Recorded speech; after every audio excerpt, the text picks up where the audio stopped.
Педагогикалық оқу орнын бітірген соң жұмыс іздеуге кірістім. Бірақ балабақшадағы төлейтін айлық анамның емінің ақысына жетпейтін болған соң, басқалай жақсы айлық төлейтін жұмыс іздестірдім. Солай бір танысым арқылы қалада бір байдың жеке бала күтушісі болып жұмысқа тұруға келістім.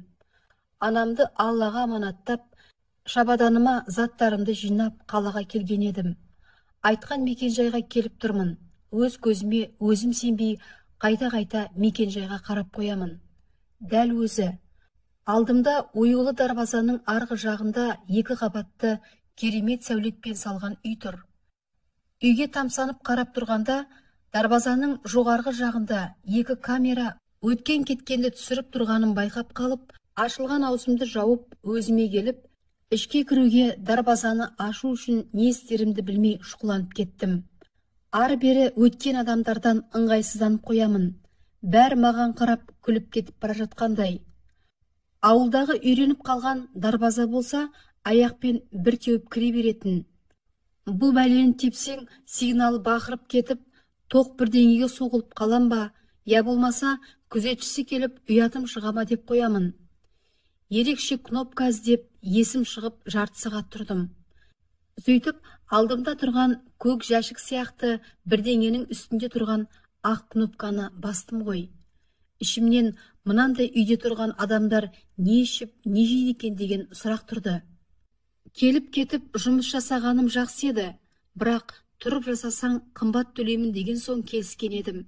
Бір-екі дыңылдаған соң, орта жастағы әйелдің даусы шығып, аты жөнімді сұрады. Толық танысқан соң, есік кілттен босай сала, заттарымды сүйреп, дәу қызыл есікті итере ішке кірдім. Дарбазаның ішіндегі көріністерді көргенде тіптен есім кетті. Құлағы қалқиған, қаңғыбас иттерге қарағанда әлде қайда күтілген екі сары ит орнынан тұрып, қырылдаған даусыменен үріп, тіксініп қарап тұрды. Ол иттердің жататын жері ауылдағы менің үйімнен әлде қайда әдемі екенін аңғардым. Жан-жағыма тамсана қарап келе жатқанымда, аспаз формасын киген, шашы ақшылдау, көзілдірік таққан тәте есік алдынан күтіп алды. Тәте ештеңеге назар аудармай бірдеңелер айтып, алдыға қарай жүріп барады. Үйдегі әдемі жиһаздарға қарап таң қалмау мүмкін емес. Тәтенің бір сөзін естіп, екіншісін естімеймін. Басым айналып, құдды бір сарайға келген сияқтымын. Ақырын жүріп, тәтейдің артынан ас үйге ере келіп, орындыққа отырдым. Ас үйде не жоқ десеңізші. Құдды ыдыс сататын базардың бір бутигін көшіріп әкеп қойғандай. Тәте үйреніп қалған ісін жалғастырып, титықтап, бірдеңелер істеп, арасында маған сұрақ қойып қояды. Өзі осы үйде аспаз болып жүргеніне 3 жылдай болыпты. Бір баласы бар, үйленген екен. Әңгіме арасында өзі жайында да айта жүріп, сөзін жалғай, тез үйреніп кетесің. Бастысы, анау ұл мен қыздың көңілінен шықсаң болды. Тырысамын, деп сөзім үзіле шықты. Өзім біраз қобалжып тұрмын. Үй әдемі болғанымен ешқандай жылулық сезбедім. Бір түрлі суық тартып тұрды. Тәте ежектеп жүріп, төменгі қабаттағы бұрынғы бала күтуші тұрған бөлмеге алып келді де, осы енді сенің бөлмең, заттарыңды жайғастырып, ас үйге келерсің. Кеште батып қалған екен. Қазір оларда келу керек. Мен асқа мына кірісейін. Дастархан басында балалармен таныса жатарсың. Айтпақшы, ұмытпа, балаларға анасы жайында әңгіме қозғаушы болма. Ол тіпті қожайынға да ұнамайды. Ұмытып кетіп жүрме, деп ескертіп шығып кетті. Мақұл деп қала бердім. Тәте кете диванның үстіне шалқамнан түсіп жата кеттім. Шағын бөлменің іші сондай тартымды. Тіпті теледидар да қойып қойған. Жуынатын бөлмесі, әжетханасы да бөлек. Бөлмеде еркін қалғанмен әр затты мұқият көріп шықтым. Кейін душқа түсіп, реттеліп болған соң, ас үйге қарай келген едім. Тәте де дәмді тамақтармен толтырып, үстел жасап қойыпты. Көмектескім келіп еді, бізде әркім өз жұмысын істейді. Олар келді. Осы жерде отыра тұрсам болады деп, бөліктеу жерде тұрған диванды меңзеді. Көп өтпей, 6 жасар ұл баланы ертіп, кішкентай қызды мойнына көтерген ұзын бойлы, арықтау, денесі ірі, қасы көзі қара ер адам ас үйге кіріп келді. Сондай сымбатты болатын. Бір көргеннен айтарға сөз таппай, тілім байланып тұрып қалдым. Бетім қызарып, ыңғайсыз жағдайға түскен адам сырт көзге ерекше көрініп қалса керек. Аспаз тәте бірден сөз бастап, бала күтуші қыз ғой, өзіңіз айтып едіңіз. Иә, қош келдіңіз. Иә, келдім, қош келдім деп, мұрнымен сөйледі міңгірлеп. Өмірімде бірінші рет осындай ыңғайсыз жағдайға тап болдым. Сол кездегі бейнемді қазір көз алдыма елестетсем, өзіме өзім жыным келеді. Уақытты кейін шегіндіріп, сол жерді түзеп қайтадан алдыға жүргізетін машина болса қуана келсер едім. Ол кісі да менің бір түрлі болып қалғанымды аңғарса керек, қызын орындыққа отырғызып жатып, «Лиза, қазір саған күтушің тамақ береді», деп маған қарады. Қожайынның әр қимылына қарап тұрған менің әрекетімді тәтенің ерекше тәрелкеге құйылған сорпаны, «Мына тамақты суытып бер» дегені бұзып кетті. Тәрелкені алып, қожайынның жанында отырған қызына тамақ бергенше қара терге түстім. Ұлы екеуі ерекше шанышқы, қасық, тәрелкемен үнсіз әдеттегідей тамақ ішіп отырғанымен, арамыз 2 қадамдай жер болғандықтан, ол кісінің сепкен әтірі, ерекше энергиясы маған әсер етіп тұрған еді. Лизаға тамақ беріп бола, олар да астарын ішіп, қожайын орнынан тұрып жатып, «Есіміңіз Айша, иә?» «Иә». Асыңызды ішіп болған соң, Лизаға ертек кітап оқып беріп ұйықтатып, ұлым Ақжанды да төсегіне жатқызып, бәрі біткен соң менің жұмыс кабинетіме көтеріліңіз, деп шығып кетті. Ол кісі кеткен соң рахаттанып, алдымдағы асты опырдым-ау. Әбден қарным ашқан екен. Лиза сондай әдемі қыз, әңгіме айтқанды ұнатады. Аздап ойнатып, түн болған соң ертегі оқып беріп төсегіне жатқыздым. Ол ұйқыға кете Ақжанның бөлмесіне кірген едім. Ол компьютерлік ойын ойнап жатыр екен. Мен байқамаған адамдай кейіп таныттым. Бірге ойнайық дегенімде қабағын түйіп бір қарап, мені кері итерді, түк болмағандай ойынын жалғастырып кетті.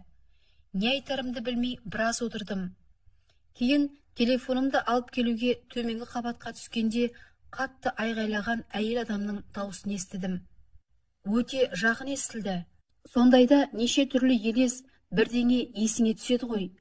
Үрейге берілмеуге тырысып, назар аудармай өте бергенімде, тағы да одан да қатты шықты. Бұл жолы назар аудармауға болмады. Бөлмеге кіріп төсек үстіне тұрған телефонымды алып, жүгіре үстіне шығып едім, қожайын да ентігіп үстінде тұр екен. Қайдан шыққаны белгісіз. Қабағы түйіліп, ентіккен дыбысы естіледі. Түрі сұрланып кеткен. Мені көріп, беті басын түзей, «Екеуін ұйықтатыңыз деп едім ғой. Осында не істеп жүрсіз?» деді айыптай сөйлеп. «Лиза ұйықтады. Ақжанды енді ұйықтатайын деп жатқанмын». «Жақсы, бара беріңіз. Ол компьютерде көп ойнамасын. Бірдеңе қылып, тез жатқызыңыз» деп сөйлеп бөлмесіне кіріп кетті. Жақсы деп таңдана Ақжанды ұйықтатуға кеттім. Оны ертең саябаққа барамын деп әзер көндіріп ұйықтаттым. Ойым 10 бөлінді, санамда сан сұрақтар. Не болып жатқаны түсініксіз. Ақжанды ұйықтатып, бөлмеден шыға құжаттарымды әкеліп, қожайынның жеке жұмыс бөлмесінің алдына келіп есік қақтым. Іштен кір деген дауыстан кейін ақырын есік аша ішке ендім. Бөлме іші алакөлеңке. Столдың үстінде қол лампа ғана жанып тұр. Алдындағы қара диванды меңзеп отыруға ұсынды. Өзі орындығын үстелге жақындатып, екі қолының саусақтарын бір-біріне түйістіре, үстел үстіне қойып, ыңғайланып отырды. Мен қожайын нұсқаған диванның шетіне сырғып түсіп кетердей ілініп отыра, қолымдағы медициналық кітапша бар, дипломның көшірмесі бар, бәрін алдына қойып, екі тіземе қолымды сүйеп қоя, құжаттарды мұқият тексеріп жатқан бастыққа қарап отырдым. Кенет жарық қожайынның қолының үстіне түсіп, жаңадан пайда болған тырналған екі сызықты көрдім. Жарақат алғаны көп болмағанын, Сызықтың үстінен қызарып шыққан қанның іздерінен ақ білуге болар еді. Қорқыныштан жүрегім шымырлап кетті. Қазір мені бас салатын жыртқыш аңдай елестеп кетті. Солай қожайынға қарасам, жайбарақат қағаздарды парақтап отыр.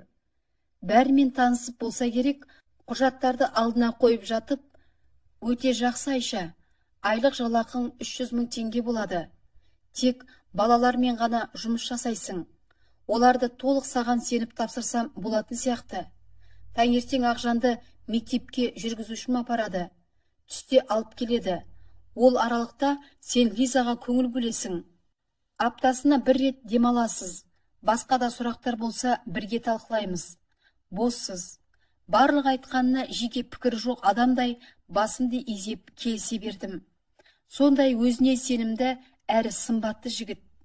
Жамандыққа қиғым келмейді. Бәрібір бір оймен ақтап аламын. Соған қарағанда басым кетіп қалған сияқты. Тіпті алдында қалай отыруды да білмедім. Кабинеттен шыққан соң еркін тыныс алдым ғой деймін. Бір уыс болып отырамын деп дем жетпей қалғандай болды. Анандай айлықты естіп көрмегенмен іштей қолпаштап қойдым. Бір сәт бағанағы ойларымды ұмытқандай болып, солай бөлмеме кіре рахаттанып ұйықтап қалыппын. Лиза келіп есік ашып, маған қарап тұрғанда бірақ ояндым.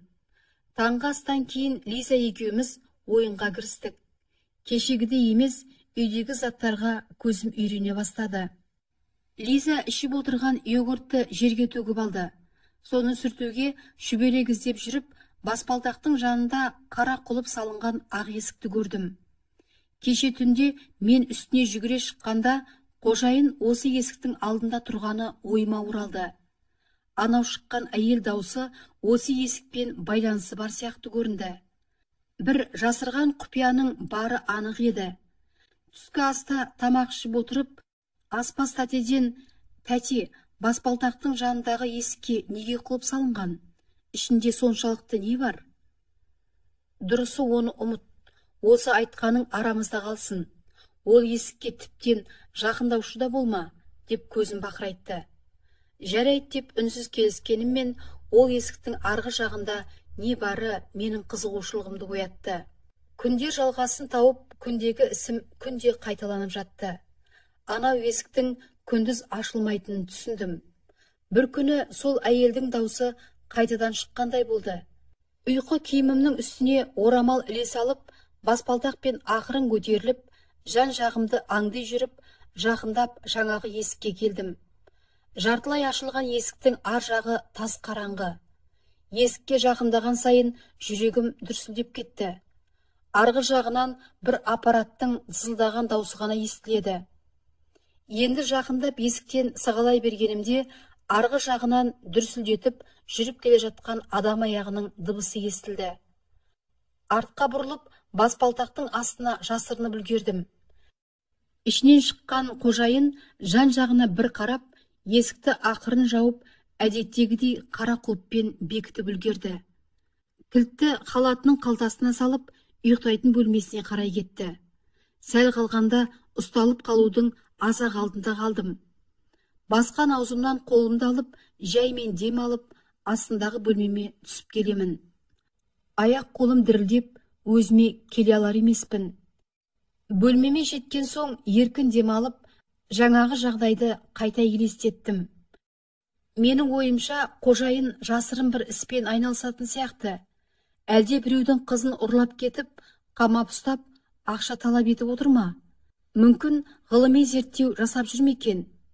Анау бір көрген фильм кейіпкерлері есіме оралды. Жасырын зертханада адамды өзгертетін бірдеңенің сынағын жүргізбек болып, жас қыздарды ұрлап кететінше. Еліккен байлардан бәрі шығуы мүмкін. Мен бәрібір не екенін білмей қоймаймын деп, өзімді әлемді құтқарайын деп жатқан ағылшын фильмдерінің кейіпкері сезініп кеттім. Солай таңды көзбен атырдым. Таңның атысымен, күннің батысымен аңдитыным бір есік. Кейде сол баяғы әйел адамның дыбысы шығатын. Алғашқыда есіктің алдына жақын барудан жүрексіндім. Жұмысқа да үйренген сияқтымын. Алаңсыз қайталанып жатқан бір тіршілік. Бастық та үйіне келеді, жұмысына кетеді. Лиза маған бауыр басып үлгерді. Ал Ақжан болса түрлі қылық шығарып, кейде мені ұстап беретін. Ол баланың ішінде өмірге деген өкпе реніші бар сияқты. Бүгінде сол әдеттен таймай Лизаны есік алдына шығарып ойнатып отырмын. Шөл қысқан соң Лизаға осында ойнай тұр, су ішіп келейін деп жүгіріп ішке ендім. Аспаз тәте түскі ас дайындайтын уақыт еді.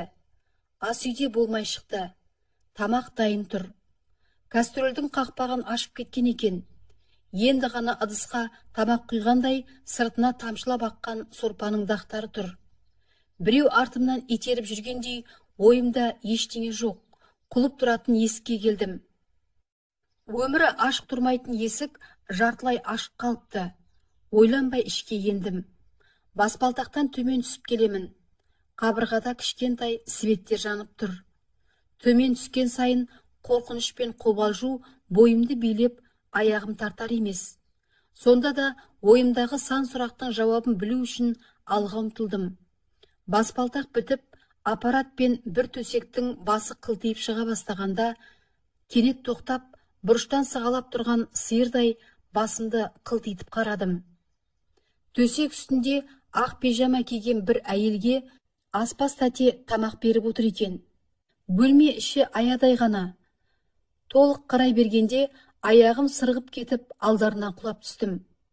Мені көрген әйел бірдеңе болғандай айғайлап, шаштарын жұлқылай маған қарай атып ұмтылды. Есім шығып, алды-артыма қарамай тұра қаштым. Артымнан қуған сияқты болғанымен, бөлмеден шығар ас үйге бет алып, сол жердегі заттарды қирата бастады. Газдың асты толық өшпеген екен. Сорпаның майына от тиіп, жанындағы құрғақ орамалға тиіп, ас үй көк түтінмен жартылай отқа оранды. Қорқып тұрсам да, аузымды баса ас үйге кіріп, әйелді құтқармақ болдым. Бірақ ол мені күтпестен ашық тұрған терезеден секіріп кетті. Сол аралықта тәте өт сөндірушілерді шақырыпты. Жан-жақ көк түтінге оранып, ас үйден шыға есімді жоғалттым. Ояна келсем, бөлмеде жатыр екенмін. Жанымда тез жәрдем дәрігері, аспаз тәте мен қожайын отыр. Мен есімді жиған соң, жағдай бір қалыпты деп, анықтама жазып беріп, кетуге жиналып жатты. Бірден қожайынға кінәлі адамдай қарадым. Көңілі алаңдаулы көрінді. Көздеріміз түйіскенде оның жан дүниесін түсінгендей аяушылық сезім оянып кетті. Төсектің төмен жағында отырған аспаз тәте қолымның үстінен бір-екі рет қысып, Лизаны ертіп, бәрі бірден жапа-тармағай шығып кетті. Кеште батып қалыпты. Төсектен тұрып едім. Аздап басым айналғаны болмаса, өзімді бір қалыпты сезіндім. Душ қабылдап, ретке келген соң бөлмеден шығып баспалдақпен жоғары көтерілдім. Бірден құлып салған есікке көзім түсті. Есік шалқасынан ашылып бос жатыр. Бұрынғыдай қара құлып енді жоқ. Ас бөлме жабық тұр. Үйдің ішінде тыныштық. Есіктің шыға берісінде аспаз тәте аяқ киім киіп жатыр екен. Етігінің замогын тартып жатып, басын көтере маған қарап, сен тұрдың ба? Қожайын балаларын нағашы атасы мен апасын алып кетті.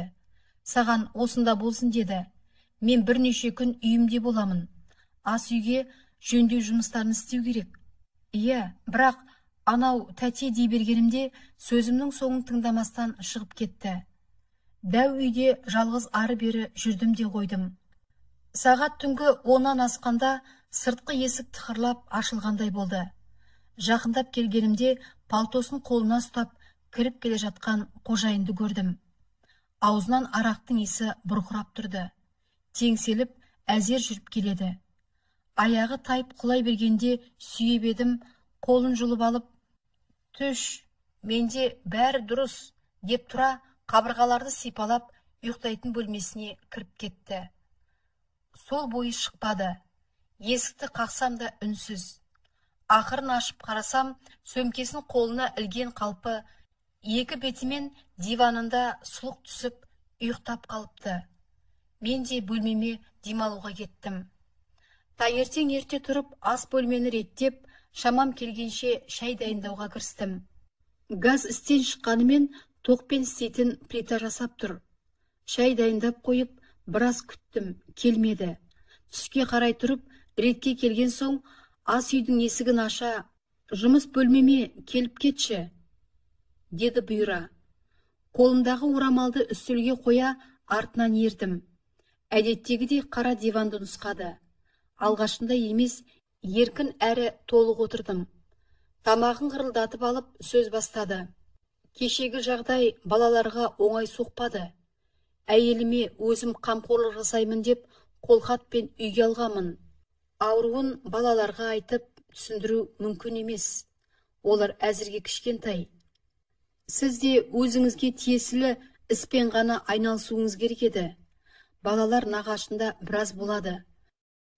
Осы сіздің 20 күн жасаған ақшаңыз деп, қолма конвертке салынған ақшаны ұстатып жатып, үйіңізге бара берсеңіз болады деді.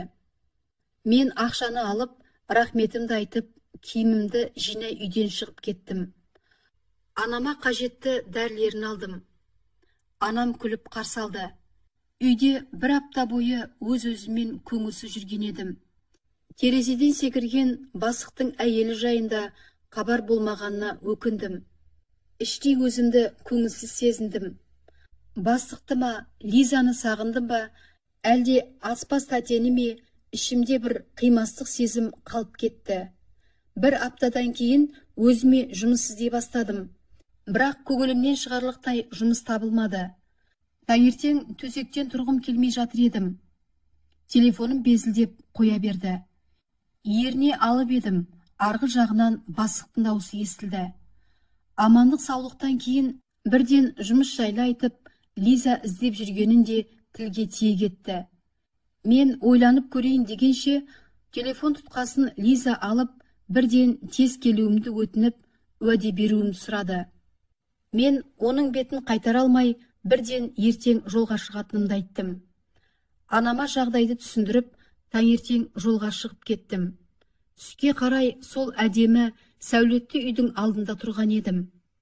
Кнопканы еркін басып, таныс үйге жаймен кірдім.